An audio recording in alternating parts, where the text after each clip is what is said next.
naquele momento, eu olhei pra mim e eu não vi nada de bom em mim. Sabe quando você olha pra você e você fala assim, ó, a minha família foi embora, ninguém nem quis me ouvir. A igreja foi embora, ninguém quis me ouvir. Financeiramente eu tô destruída. Ninguém acredita em mim, ninguém quer me ouvir. Pra que eu vou ficar aqui sem aceitar essas ofertas do mal? Mas eu olhava e ele ainda estava lá.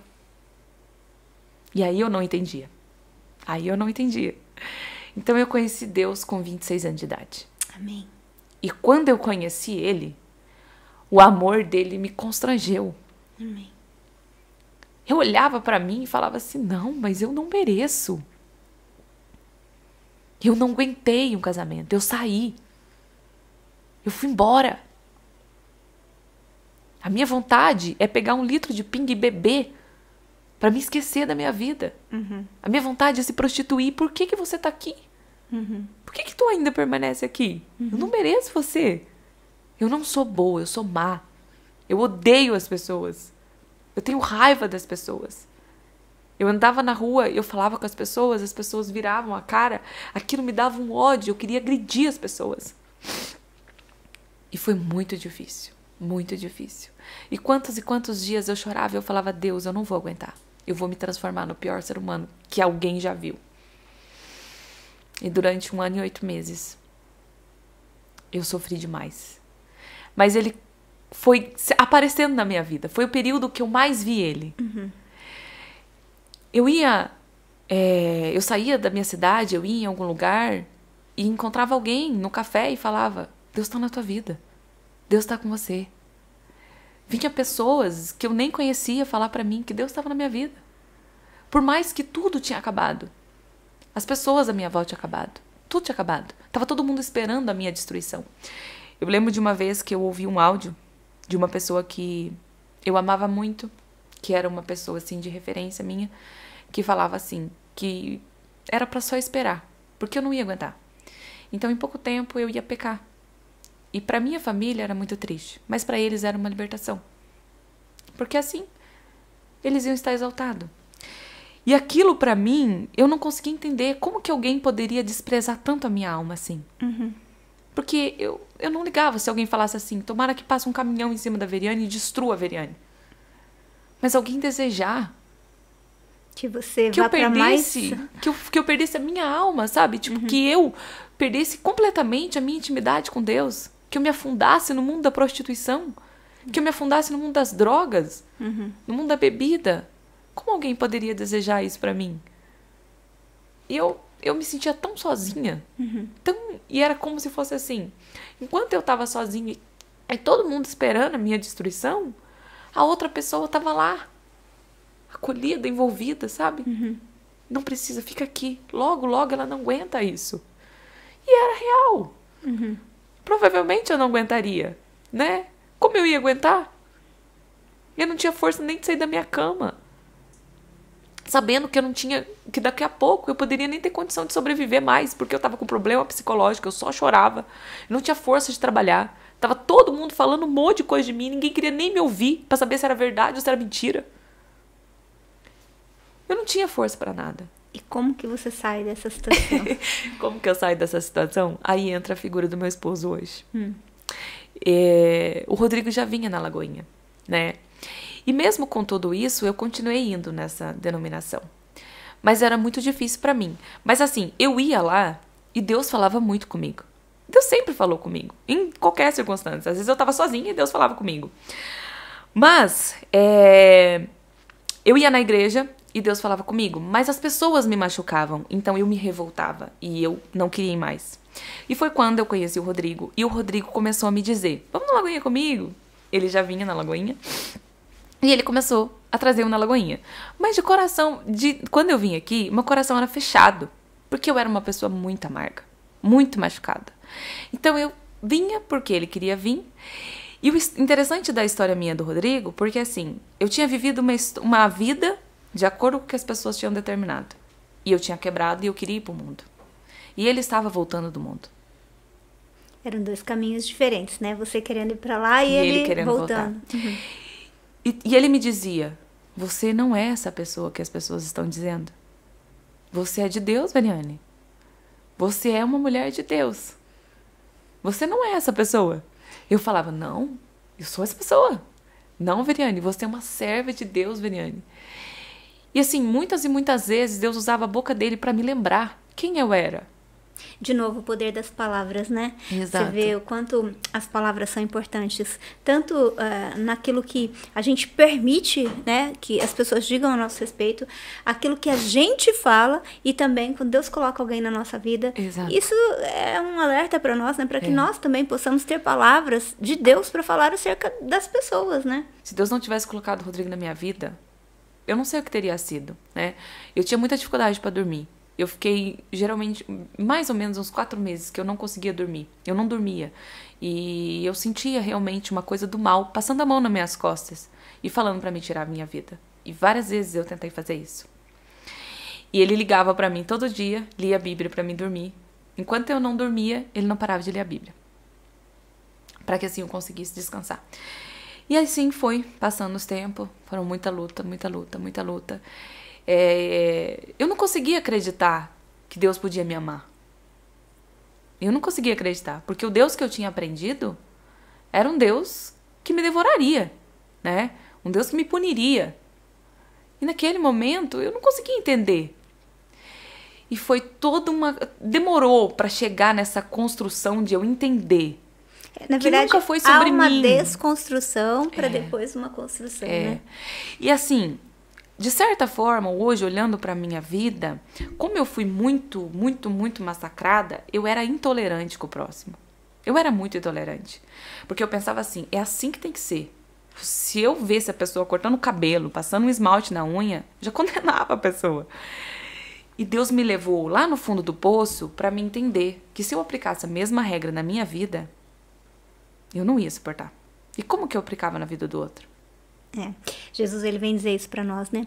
Que sobre a importância de nós, ao invés de querermos olhar com esse olhar, né, de dureza, a gente precisa aprender a amar. E nós vemos isso na vida, não apenas nas falas de Jesus, mas na vida de Jesus. Na vida de Jesus. Quando aquela mulher adúltera é trazida na presença de Jesus, a gente vê que aqueles homens, né, a gente vê as pessoas ali esperando que ela fosse apedrejada. Exato. E Jesus simplesmente devolve, né? Fala assim, aquele que não tem pecado que atire a primeira pedra. Eu penso que nós precisamos aprender com Jesus sobre graça e misericórdia. Sim. Às vezes eu percebo que algumas pessoas amam a graça de Deus, mas amam receber a graça de Deus. Na hora de dar dessa não graça, consegue. desse olhar de misericórdia, tipo, é graça para mim, mas é lei para o outro, Exato. né? E a gente tem que tomar um cuidado para não se tornar Exato. um credor incompassivo. Isso. Aquele que recebe, mas na hora de dar, não tem a mesma misericórdia, né? E assim, eu lembro que quando aconteceu tudo isso, eu perguntava muito para Deus, Senhor, por quê? E um dia ele falou assim, você é uma árvore plantada por mim, que ninguém te arranca. Podem tirar as suas folhas, pode cortar os seus galhos, mas a sua raiz permanece. Glória a Deus. E Deus manda te dizer, fecha a sua boca e tira a ira do teu coração. No tempo certo, você vai entender o porquê que eu permiti tudo isso.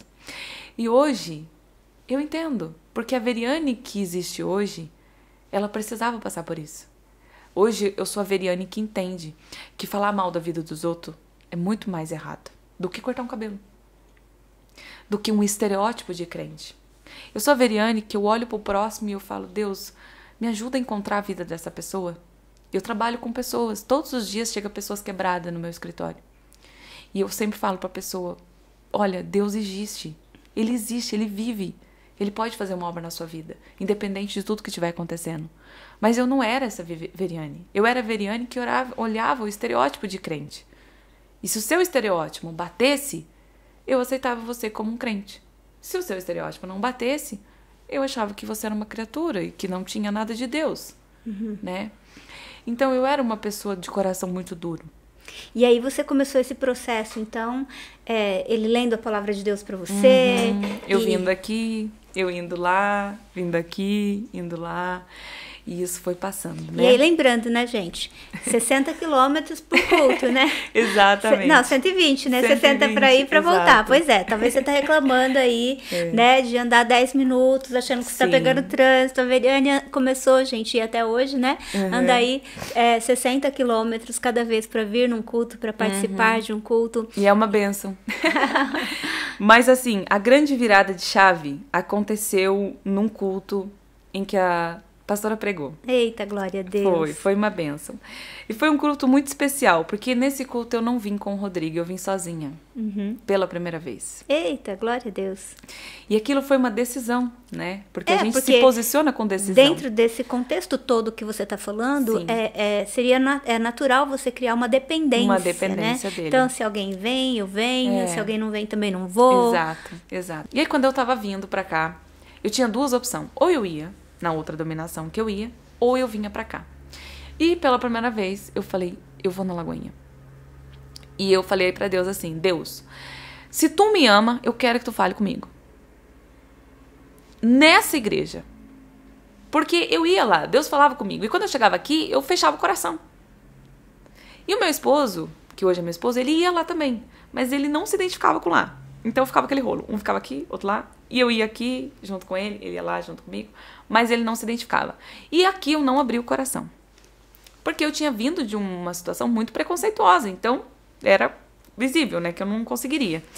Aí nesse dia, eu lembro como fosse hoje. Eu cheguei, fui no banheiro. E quando eu voltei, tinha começado a tocar o louvor. Quando eu entrei no corredor, eu comecei a sentir a presença de Deus. Amém. Mas foi algo extremamente sobrenatural. Eu comecei a sentir a presença de Deus, comecei a sentir a presença de Deus, sentir a presença de Deus. E começou o louvor. E eu sentindo a presença de Deus. E eu queria gritar. Eu queria gritar. Meu Deus, Jesus está aqui. Meu Deus, eu queria glorificar a Deus e gritar. E aí a pastora pregou. Eu não vou lembrar o capítulo, mas eu lembro da palavra, que é aquela parte que fala que Jesus chegou na casa de Simeão. E para jantar, que Simeão convidou Jesus para jantar, né? E nisso chegou uma mulher. E ela se ajoelhou nos pés de Jesus e quebrou o vaso de alabastro nos pés de Jesus. E antes de eu vir para cá, eu falei assim, Senhor, eu não tenho nada, mas o que eu tenho, eu trago. Eu sou uma pessoa ferida, eu sou uma pessoa machucada, eu sou uma pessoa quebrada. Eu não tenho esperança. A minha vida não tem esperança. Eu não tenho vontade de viver. Porque eu olho para o meu futuro e eu não vejo nada. Porque não vejo um futuro contigo, então eu não vejo nada. Por mais que as pessoas que meu esposo tentasse me lembrar do meu valor, eu não conseguia me lembrar. Eu não tenho nada, mas eu tô aqui. E mesmo não tendo nada, eu entrego a mim a ti. É isso que eu tenho. E o que eu tenho eu te entrego. Uma pessoa quebrada, machucada, ferida, destruída. E eu lembro que o Senhor usou a boca da pastora e falou assim, muitas pessoas olham para você assim como Simeão olhou para aquela mulher. Se Jesus soubesse quem é essa mulher, provavelmente ele não aceitaria ela aos seus pés. Sim. E aí ele fala, a quem Deus mais... tinham 2 credores. Os 2 foram perdoados. Simeão, um devia mais, outro devia menos. Quem mais o amou? E aí a senhora direcionava a palavra nesse sentido, né? Eu já te perdoei. Amém. Eu te amo. Não importa se você é quebrado, se você é machucado. Não importa se você não se sente digno. Eu te dei a paz que excede todo entendimento. Amém. Então sai hoje debaixo dessa autoridade e não permita mais que o inimigo pise em você. Judie desse jeito de você. Sai debaixo dessa autoridade de que eu te dei a paz que excede o entendimento. Você já está perdoada. Quem te ama não está negociando com ninguém. E eu lembro que você ainda falou assim, não é sobre você. Você está tentando ganhar algo que não é sobre você. Você está travando uma batalha que você se acha incapaz porque realmente não é sobre você. É eu. Sou eu. Me chama para a sua vida. Que você vai ver se eu não ganho essa batalha. Com certeza. E aí, nesse dia... Foi o dia que realmente eu falei, cara, é isso. Jesus está na minha vida.